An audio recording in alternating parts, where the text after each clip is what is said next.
ओम नमो भगवते वासुदेवाय। नमस्कार, मैं एस्ट्रोलজাৰ বিনয় কাশ্যপ প্ৰায়গ এষ্ট্ৰলজি সলিউশন আৰু ৰিসাৰ্চ সেন্টাৰৰ পৰা আপোনালোকক স্বাগতম জনাইছো। আজি আমি মেঘ লগ্নত বৃহস্পতি দেৱতাৰ লগ্নৰ পৰা 12টা ভাৱত যদি থাকে কেনে ধৰণৰ ৰিজাল্ট দিব তাৰ ওপৰত আলোচনা কৰিম।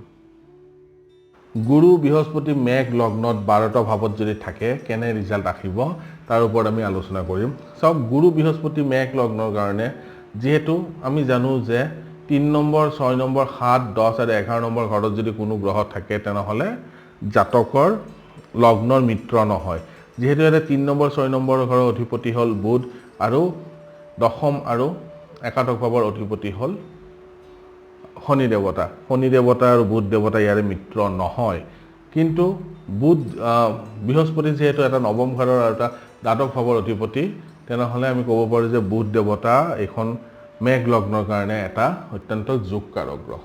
আৰু এই যোগকাৰক গ্ৰহ যদি লগ্নতে থাকে, যদি গুৰু দেৱতা যদি লগ্নতে থাকে, তেওঁৰ সপ্তম দৃষ্টি পঞ্চম ঘৰত পৰিব আৰু তেওঁৰ পঞ্চম দৃষ্টি পঞ্চম ভাৱত পৰিব, তেওঁৰ সপ্তম দৃষ্টি তুলা ৰাশিত পৰিব আৰু তেওঁৰ নৱম দৃষ্টি ধনু ৰাশিত পৰিব। সব এতিয়া আমি ৰিজাল্ট কেনেকুৱা আশা কৰিম যে তেনে জাতক অত্যন্ত যশস্বী হ'ব, সকলো ক্ষেত্ৰতে তেওঁ সন্মানিত হ'ব, তেওঁ সন্মানৰ পাত্ৰ হয়। তেনে জাতক বিদ্বান হয়, কাৰণ পঞ্চম দৃষ্টি পৰিব পঞ্চম ভাৱত, বিদ্বান হ'ব, বুদ্ধিমান হ'ব আৰু ল'ৰা ছোৱালীৰ সুখ তেওঁ থাকিব। তেনে জাতক ভাগ্যৱান হ'ব, নৱম দৃষ্টি যেহেতু ভাগ্যস্থানত পৰিব, তেনে জাতক ভাগ্যৱান হ'ব, ধাৰ্মিক হ'ব। কিন্তু যেতিয়া সপ্তম দৃষ্টি সপ্তম ঘৰত পৰিব, যেহেতু শত্ৰু ৰাশিত পৰিব, তেনেহলে কি আমি ক'ব পাৰো যে ব্যৱসায়িক ক্ষেত্ৰত জাতকে ডিসএডভান্টেজ পাব আৰু তেওঁ স্ত্ৰী ৰিগাৰ্ডিঙো তেওঁ সদায় ডিসএডভান্টেজ পাব। গুৰু বৃহস্পতি যদি বৃষ ৰাশিত যদি থাকে তেনেহলে তেওঁৰ পঞ্চম দৃষ্টি ষষ্ঠ ভাৱত পৰিব আৰু সপ্তম দৃষ্টি পৰিব অষ্টম ঘৰত আৰু নৱম দৃষ্টি পৰিব কৰ্ম ভাৱত। এতিয়া আমি ৰিজাল্ট কি পাম যে তেনে জাতক ব্ৰহ্মাৰ লগত সম্পৰ্ক থাকে। ঠিক আছে, তাৰমানে কথাৰ অৰ্থ হ'ল যে তেওঁ দৈবিকভাৱে তেওঁ যথেষ্টখিনি তেওঁ আধ্যাত্মিকতা বহুত বেছি ভাল হয়। তেনে জাতকৰ ধনৰ বৃদ্ধি হয়, ভাগ্য বৃদ্ধি হয়, তেনে জাতকৰ পৈতৃক সম্পত্তি লাভ হ'ব তেনে জাতকৰ, আৰু আয়ুসো খুব ভাল হ'ব। আৰু কিন্তু পিতাকৰ লগত যদি কিবা কৰ্ম কৰে কিন্তু তাত অকণমান ডিসএডভান্টেজ থাকিব, চৰকাৰৰ ফালৰ পৰা তেওঁ সদায় ডিসএডভান্টেজ পাব। কিন্তু কেতিয়াবা কি হ'ব যে ব্যৱসায়ৰ ক্ষেত্ৰত তেওঁ ব্যৱসায় হানি হোৱাৰ কাৰণে যথেষ্টখিনি চিন্তাত তেওঁ ডুব যাবলগীয়া হ'ব পাৰে। ব্যৱসায় ক্ষেত্ৰত তেওঁ সদায় ডিসএডভান্টেজ পাব, যাৰ ফলত তেওঁৰ চিন্তা বাঢ়িব।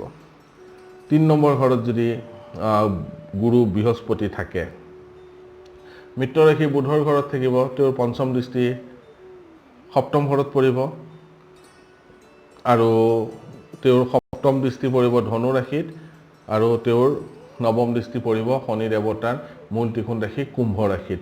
ইয়াত জাতক যথেষ্টখিনি পৰাক্ৰমী হ'ব, সৰু ভাই ভনীয়েকৰ পৰা তেওঁ সহযোগ পাব আৰু তেনে জাতকৰ ব্যৱসায়ত কিন্তু অকণমান প্ৰব্লেম থাকিব, ব্যৱসায় ৰিগাৰ্ডিং তেওঁ ডিসএডভান্টেজ পাব। স্ত্ৰী সুখৰ ক্ষেত্ৰতো তেওঁ সদায় ডিসএডভান্টেজ পাব। আয়ৰ ক্ষেত্ৰত কিন্তু কেতিয়াবা ফ্লাকচুৱেট হ'ব, কেতিয়াবা হয়তো আয় পাব বা কেতিয়াবা আয় লাভ হ'ব, কেতিয়াবা লছ হোৱা দেখা পোৱা যায়।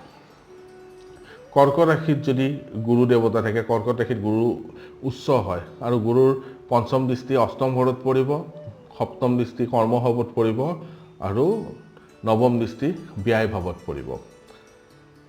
তেনেহলে গুৰুৰ ৰিজাল্ট আমি ইয়াতে গম পাম যে যিহেতু কৰ্কট ৰাশিত গুৰু দেৱতা উচ্চ হয়, ভূমি ভৱন আৰু স্থাবৰ সম্পত্তিৰ অধিকাৰী হয়, তেওঁ বহুত সুখী হয়। তেনে জাতক দীৰ্ঘায়ু হয় আৰু পৈতৃক সম্পত্তি লাভ হয়, তেনে জাতকৰ মাতৃ সুখ বৃদ্ধি হয়।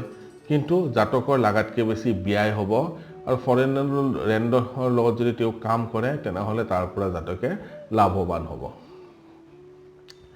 সিংহ ৰাশিত যদি গুৰু দেৱতা থাকে, তেওঁৰ পঞ্চম দৃষ্টি থাকিব, ভাগ্য ভাৱত পঞ্চম দৃষ্টি থাকিব আৰু সপ্তম দৃষ্টি থাকিব আয় ভাৱত আৰু নৱম দৃষ্টি লগ্নত পৰিব।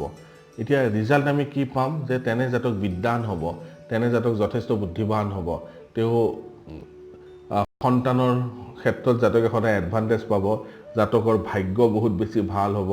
আইৰ ক্ষেত্ৰত অকণমান প্ৰব্লেম আহিব পাৰে, আই অকণমান প্ৰব্লেম থাকিব, কিন্তু কষ্টৰ মাজেৰে তেওঁ নিজৰ আয় বৃদ্ধি কৰিবলৈ সক্ষম হ'ব। তেনে জাতক ধুনীয়া হয় আৰু স্বাস্থ্যও ভালে থাকে আৰু ধৰ্মগুৰুবিলাকৰ লগত ধৰ্মত্মা হয় তেওঁ আৰু যথেষ্টখিনি ধৈৰ্যৱান হয়। গুৰু দেৱতা যদি কন্যা ৰাশিত যদি থাকে, মিত্ৰ বুধৰ ৰাশিত থাকিব, তেওঁৰ পঞ্চম দৃষ্টি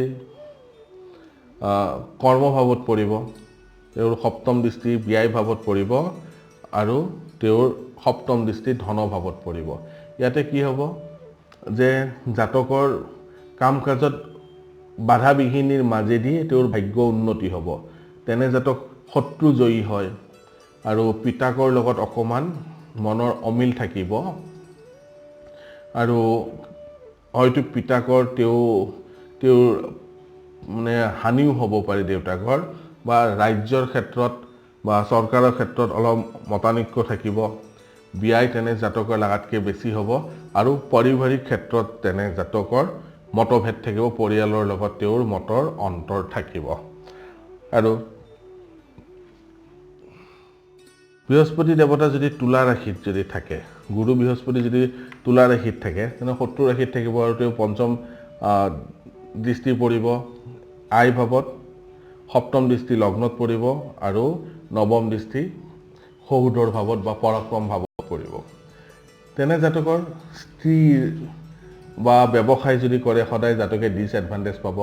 আইৰ ক্ষেত্ৰত জাতকে সদায় আইৰ ক্ষেত্ৰত অলপমান ডিছএডভান্টেজ থাকিব। তেনে জাতকৰ পৰাক্ৰম বৃদ্ধি হ'ব বা ভায়েক ভনীয়েকৰ তেনে জাতকে সহযোগিতা পাব। তেনে জাতক সুন্দৰ শৰীৰৰ হ'ব, লগতে স্বাস্থ্যও খুব ভাল হয় তেনে জাতক বা জাতিকাৰ। বৃহস্পতি দেৱতা যদি বৃশ্চিক ৰাশিত যদি থাকে, বৃশ্চিক ৰাশি গুৰু দেৱতাৰ মিত্ৰ মংগলৰ ৰাশি হয়।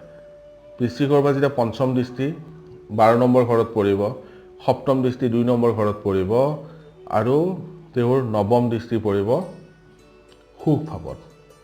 এতিয়া কেনেকুৱা হ'ব তেনে ৰিজাল্ট? তেনে জাতক ধৰ্মাত্মা হ'ব, ভাগ্যশালী হয় আৰু সুন্দৰ হ'ব, স্বাস্থ্যও খুব ভাল হ'ব তেনে জাতকৰ, পৰাক্ৰম বৃদ্ধি হ'ব তেনে জাতকৰ আৰু বুদ্ধিমান হয় আৰু লাগাতকৈ বেছি বিবেকবান হয়। সন্তানৰ দ্বাৰা সুখ প্ৰাপ্ত হ'ব তেনে জাতক আৰু প্ৰসন্নতাত থাকিব আৰু তেনে জাতকে যশ প্ৰাপ্তি হ'ব তেনে জাতকৰ।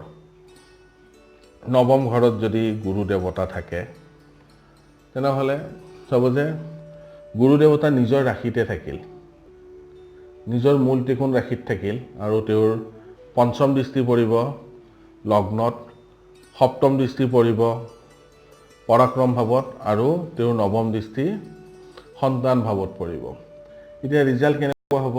তেনে জাতক ধৰ্মাত্মা, ভাগ্যৱান হ'ব তেনে জাতক আৰু সন্তান তেনে জাতকৰ পুত্ৰ সন্তান লাভ হয়, সুন্দৰ হয় তেনে জাতক, যশস্বী হয় তেনে জাতক, যথেষ্টখিনি বিদ্বান হয় তেনে জাতক, পৰাক্ৰমী হ'ব।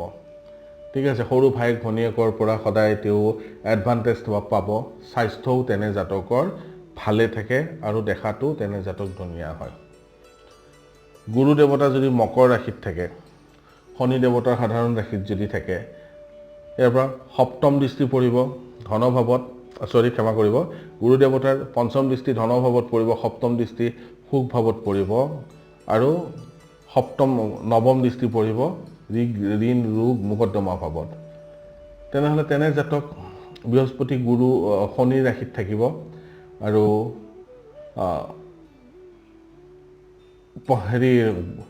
যিহেতু পঞ্চম দৃষ্টি তেওঁ ধনভাৱত থাকিব, ধনৰ ক্ষেত্ৰতো ইয়াতে ডিছএডভান্টেজ পাব। তেনে জাতকে ধন কালেক্ট কৰাৰ ক্ষেত্ৰত ডিছএডভান্টেজ পাব আৰু ভূমি ভৱনৰ ক্ষেত্ৰতো জাতকে ডিছএডভান্টেজ পাব আৰু লগতে শত্ৰু আদিৰ ক্ষেত্ৰতো জাতকে সদায় ইয়াতে শত্ৰু জাতকৰ লাগাতকৈ বেছি বৃদ্ধি হ'ব আৰু কোৰ্ট কেছ আদিৰ ক্ষেত্ৰতো জাতকে ইয়াতে প্ৰায়ে বৰ ভাল ৰিজাল্ট নাপায়। কোৰ্ট কেছৰ ক্ষেত্ৰতো জাতকে সদায় প্ৰব্লেম পাব পাৰে আৰু ব্যৱসায় বা ৰাজ্যৰ যদি তেওঁ চৰকাৰৰ ফালৰ পৰা ইয়াতে ডিসএডভান্টেজ আহে হানি আহে কিন্তু অলপমান ধন লাভ হয় তেনে জাতকৰ আৰু পাৰিবাৰিক সুখো তেওঁৰ অলপমানহে থাকে বেছি পাৰিবাৰিক সুখ নাপায় তেনে জাতকে আৰু যদি আপোনালোকে চাই যে শত্ৰুৰ ক্ষেত্ৰত কিন্তু জাতকে শত্ৰুৰ পৰা তেওঁ প্ৰব্লেম পায় শত্ৰুৱে তেওঁক ডিস্টাৰ্ব দিব কিন্তু পিছত শত্ৰুৰ ওপৰত তেওঁ বিজয়ী হয় শত্ৰু জয় কৰিবলৈ সক্ষম হয় তেনে জাতক কুম্ভ ৰাশিত যদি গুৰু দেৱতা থাকে সব শত্ৰু শনি ৰাশিত থাকিব তেওঁৰ পঞ্চম দৃষ্টি পৰিব পৰাক্ৰম ভাৱত তেওঁৰ সপ্তম দৃষ্টি পৰিব সন্তান ভাৱত আৰু তেওঁৰ নৱম দৃষ্টি পৰিব স্পাউসৰ ভাৱত ঠিক আছে জয়া ভাৱত পৰিব তেওঁৰ পঞ্চম দৃষ্টি জাতকৰ ভাগ্য উন্নতিৰ ক্ষেত্ৰত জাতকে এটা বাধা পাব জাতকৰ সহজে ভাগ্য উন্নতি নহয় আৰু তেনে জাতক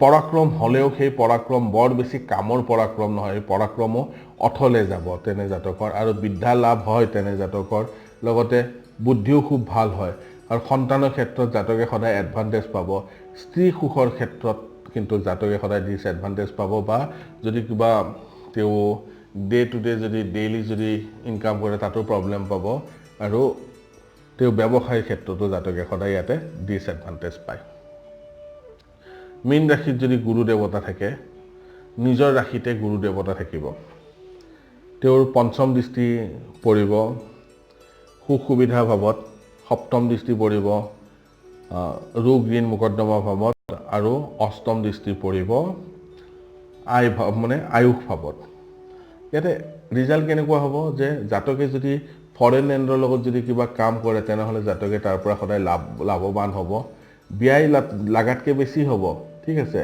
কিন্তু তেনে জাতকৰ মাটি বাৰীৰ সুখ হ'ব তেনে জাতকৰ ভূমি ভৱনৰ সুখ হয় তেনে জাতকৰ মাতৃ সুখ হ'ব মাকৰ লগত তেওঁৰ সদায় এডভান্টেজ পাব মাতৃপক্ষৰ পৰা তেনে জাতক বুদ্ধিমান হ'ব আৰু শত্ৰু বিজয়ী হয় শত্ৰু হন্তা হয় তেনে জাতকৰ আয়ুষ বহুত বেছি ভাল হয় আৰু যদি পুৰাতত্ত্ব বিভাগত যদি তেনে জাতকে কাম কৰে তাতে জাতকে যথেষ্টখিনি এডভান্টেজ পাব কাৰণ কিয় অষ্টম ঘৰৰ পৰা আমি গুপ্ত ধনৰ বিষয়ে আমি যিহেতু বিচাৰ কৰিব লাগে সেইকাৰণে অষ্টম ঘৰত যিহেতু তেওঁৰ নৱম দৃষ্টি পৰিব তাৰ পৰা পুৰাতত্ত্ব বিভাগত যদি তেওঁ কিবা কাম কৰে তাত জাতকে সদায় এডভান্টেজ পাব আজি আমি গুৰু দেৱতা মেঘ লগ্ন 12টা ভাৱত ক'ত কেনে ৰিজাল্ট দিলে তাৰ ওপৰত আলোচনা কৰিলো মেঘ লগ্নত বৃহস্পতি দেৱতাই লগ্নৰ পৰা 12টা ভাৱত কেনে ৰিজাল্ট দিলে তাৰ ওপৰত আলোচনা কৰিলো চাওক আপোনালোকৰ কুস্তিত এই ফৰ্মুলাবোৰ এপ্লাই কৰিব চাব খুব ভাল ৰিজাল্ট আহিব আপোনালোকে যদি মোৰ চেনেল চাই তেনেহলে প্লিজ লাইক কৰিব শেয়াৰ কৰিব আৰু সাবস্ক্ৰাইব কৰিব কাৰণ কি আপোনালোকে লাইক শেয়াৰ আৰু সাবস্ক্ৰাইব কৰিলে ময়ো অনুপ্ৰাণিত হওঁ যাতে নতুন নতুন ভিডিঅ' আপোনালোকৰ ওচৰলৈ আনিব পাৰো আৰু খুব সহজ ভাষাত খুব সৰল ভাষাত ধন্যবাদ